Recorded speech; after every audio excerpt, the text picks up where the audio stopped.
Good morning, children. How are you today? Сәлеметсіздер балалар? Қалдарың қалай?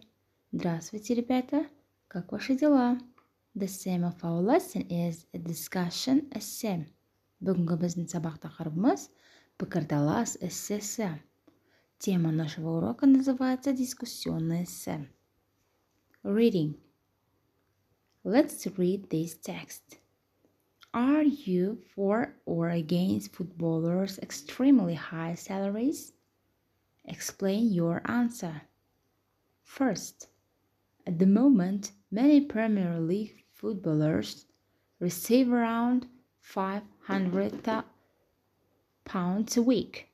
That is more than most people earn in a year.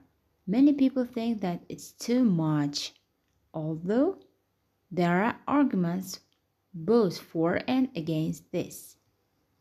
Second, one of the arguments for paying footballers high salaries is that clubs need to pay lots of money to get the best players. If Real Madrid have offered a player you want £4,500, you have to offer more. In addition, football has become big business. It attracts huge TV audiences and lots of advertising. It's a multi-million-pound business, and it should pay the players their fair share. Third, on the other hand, people argue that footballers should not earn huge amounts of money when people doing important jobs like doctors get less. Furthermore, many of the footballers' fans are not well paid. Young people and families can't afford to go to football matches because the tickets are too expensive.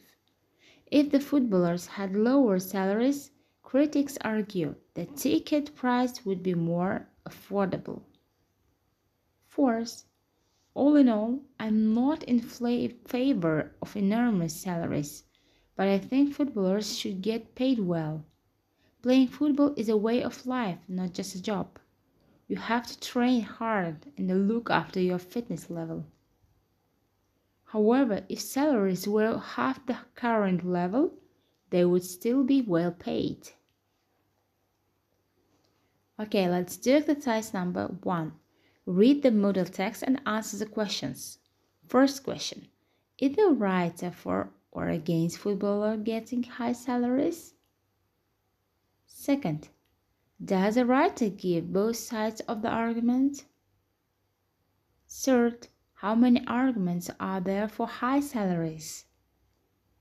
Fourth, which opinions in the text are the writer's own point of view? Let's do exercise number 2.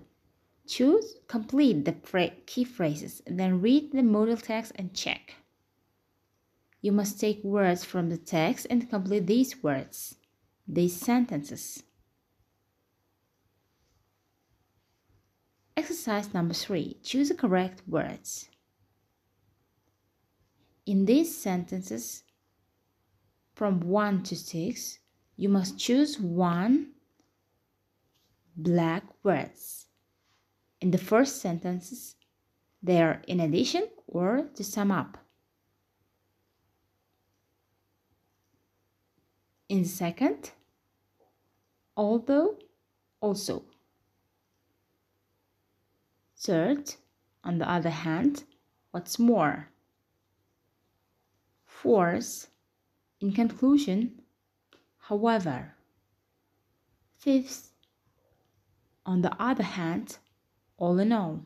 Sixth, all in all, although. Let's watch the video. Write an English essay. When taking English courses in high school and college, you'll likely be assigned to write essays. While writing an essay for an English class may seem overwhelming, it does not have to be. If you give yourself plenty of time to plan out and develop your essay, however, then you will not have to stress about it. Getting started.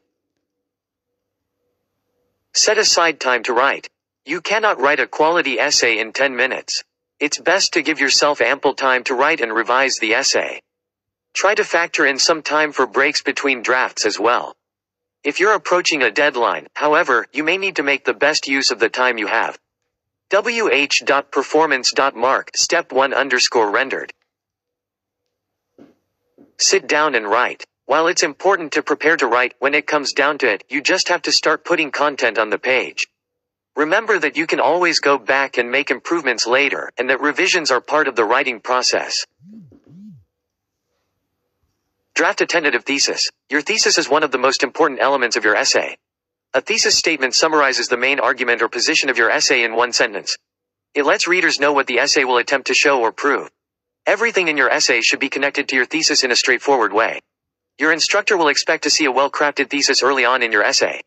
Place your thesis at the end of your first paragraph. If you don't understand how to write a thesis, ask your instructor for help. This is an important concept that will keep coming up in courses where you have to write papers. Develop your introduction. Once you have a compelling thesis statement, craft the rest of your introduction around it. You can also save this step for after you've drafted the body of your essay if you feel intimidated by the introduction. The best introductions grab the reader's attention and make them want to keep reading. Some effective strategies for creating an introduction include telling a personal anecdote, citing a surprising fact or statistic, overturning a common misconception, challenging the reader to examine her own preconceptions. Jot down an outline for the remainder of your essay. Outlining involves developing a basic structure for your essay, which can help you stay on track while writing drafts. Look over your notes and invention exercises and think about how you can organize this information in an outline. Think about what information should come first, second, third, etc. You can create a numbered outline using a word processor or just put it on paper. Don't worry about being too detailed when you create your outline. Just try to get the major ideas on paper. Случалось ли с вами такое, что вы